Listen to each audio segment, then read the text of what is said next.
Right, there's no singing this week, because... Well, unless you want to sing. No, Michael, I know my limitations and had a lot of definitely not complaints singing. last week. I had a lot of complaints. Did they DM you? It was more chatting the door, neighbours. Just saying that, no more. Listen, don't no DM more. me, because I still don't even know what a DM is. I'm only kidding, of course I know. So no singing then? No singing. I'm more of a dancer. Right. And Johnny said last week he wants a paso doble, so I'll work out a smaller routine, get a partner, and we'll do a little paso doble here, get the video camera set up for you. Do we have to get a plank of wood out? By the way, we'll do it. Of course. I want to see this, by the way. No, you'll see it. Any questions, any technical questions that you have about dancing, I'm your guy. I'm more like I see myself as a bit of a Len Goodman. A Len Goodman. If only we knew who that was.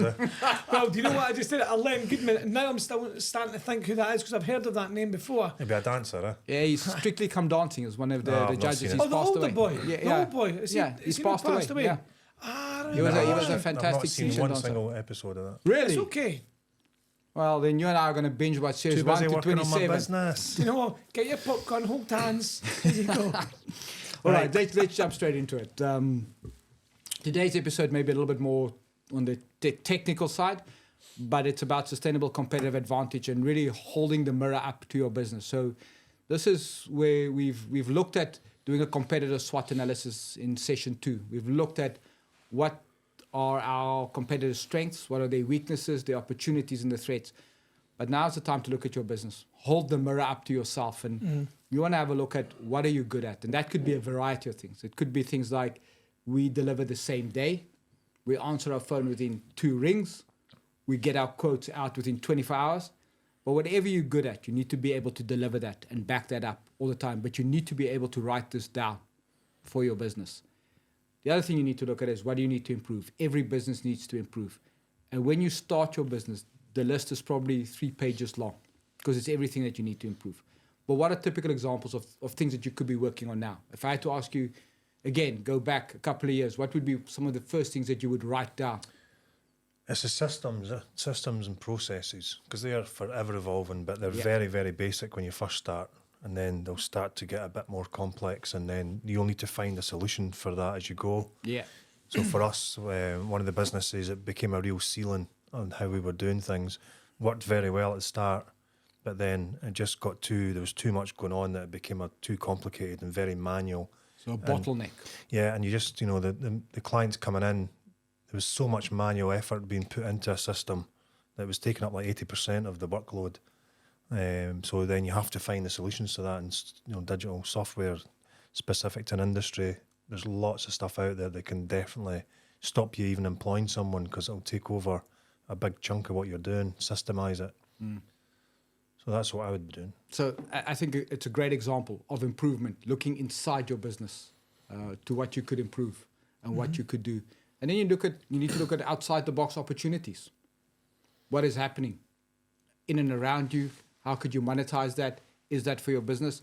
But you also need to look at threats. What is threatening your business? What's happening? Current climates, or the current, well, let's take COVID-19. Yeah. Oh. So a good example, COVID-19, if you think about restaurants, when we all started to go back to restaurants, people were still very, very scared. So what did restaurants do? They had the app thing, didn't the app they? thing, yeah. So you scan, your order goes directly to the kitchen. It comes back. Now, instead of having 20 servers, you only need 3 people. And that has a massive impact on your business because it reduces your cost base. It might make you more profitable. Are you looking for threats like that? Are you looking at how those threats impact your business? Well, I think it's another way of looking at it.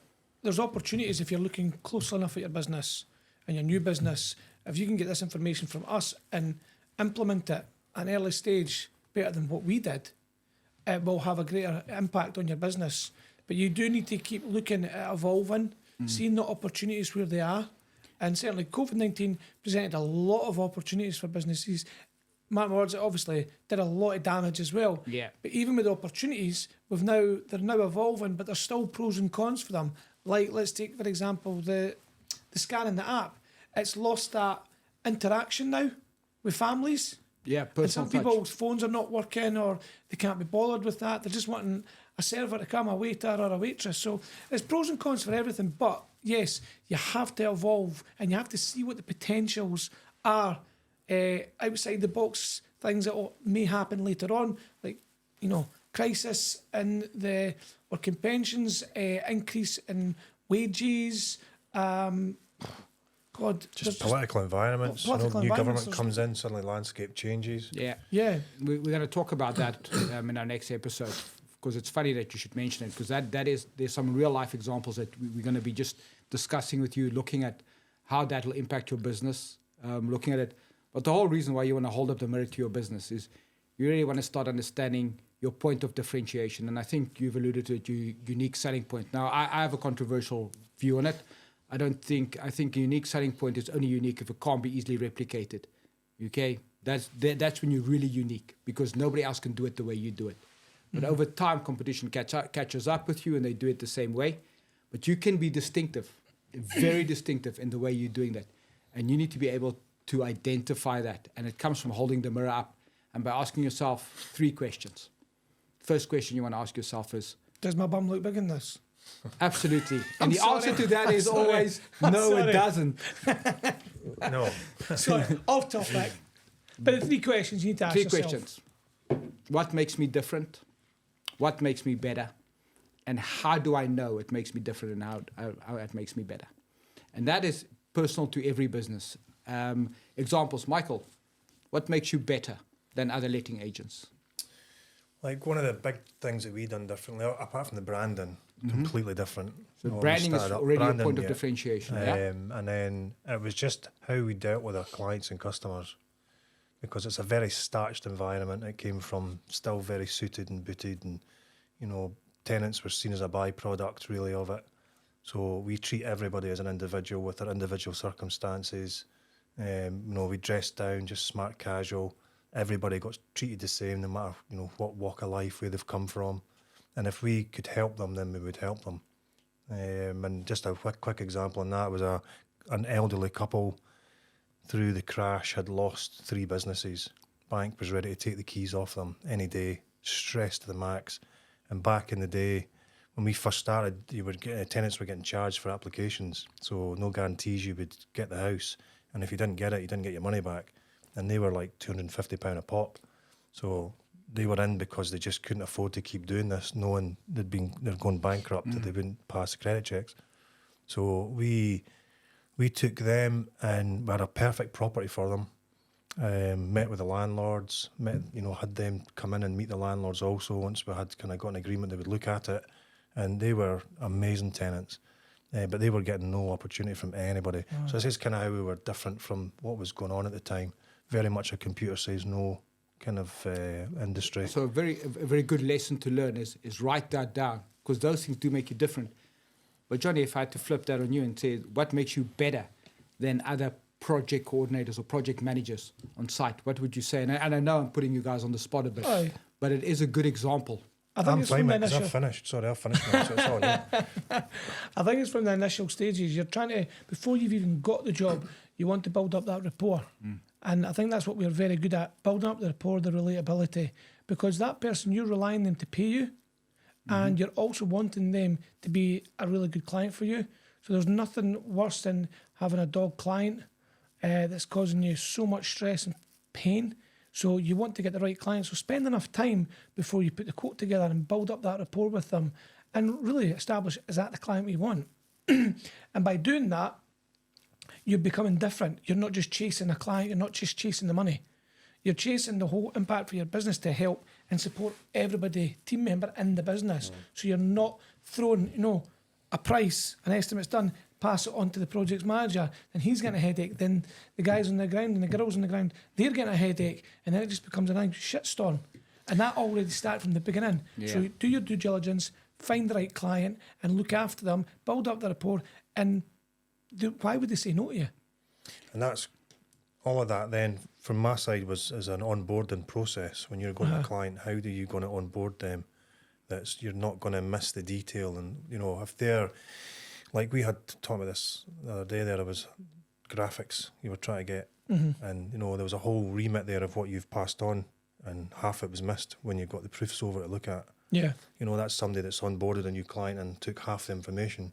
So what you've received now is below what the levels of what you're expecting. So if you can get that right at the start, that you've listened to what the client wants, and then now it's up to you then to pull through and get what at the back end of it. So I want to tell you that the purpose of why we're talking about this is it's probably boring, but it's something that you would need to do in your business at some point in time. Because when you have to write a business plan for the bank, they are going to ask you for your SWOT analysis. But I've just been passed this document by legal, and I'm going to have to read the disclaimer because I'm going to tell you a story. And the story is around Breaking Bad. I'm going to stop you from binge watching 6 series on Netflix. And Spoiler alert. the disclaimer just reads, legal says I have to read this, is we don't advocate the manufacture, distribution, or sale of drugs, or do we endorse it. Okay, on a Tuesday, anyway. So not on a Tuesday. So that's us in the clear. But Breaking Bad teaches us a lot about business, and I'm just going to show you how a series teaches you about business. So the story centers around Bryan Cranston. He is a high school science teacher. He contracts a terminal disease, and like we all do, we turn to the manufacturing of drugs. Okay, that's where the disclaimer is there. But it teaches him a lot about business. So the first thing he realizes is if your point of differentiation is cost, the following happens. Low cost, high volume, low profit. Yeah. Okay, lots of cost. So it's like eating soup with a fork. You stay very, very busy, but you stay very, very hungry. The second thing he learns is higher price, lower volume, but higher profit. Yep. Okay, so cost is always a race to a bottom. And when you start out your business, you can never differentiate yourself on cost. It's a race to the bottom.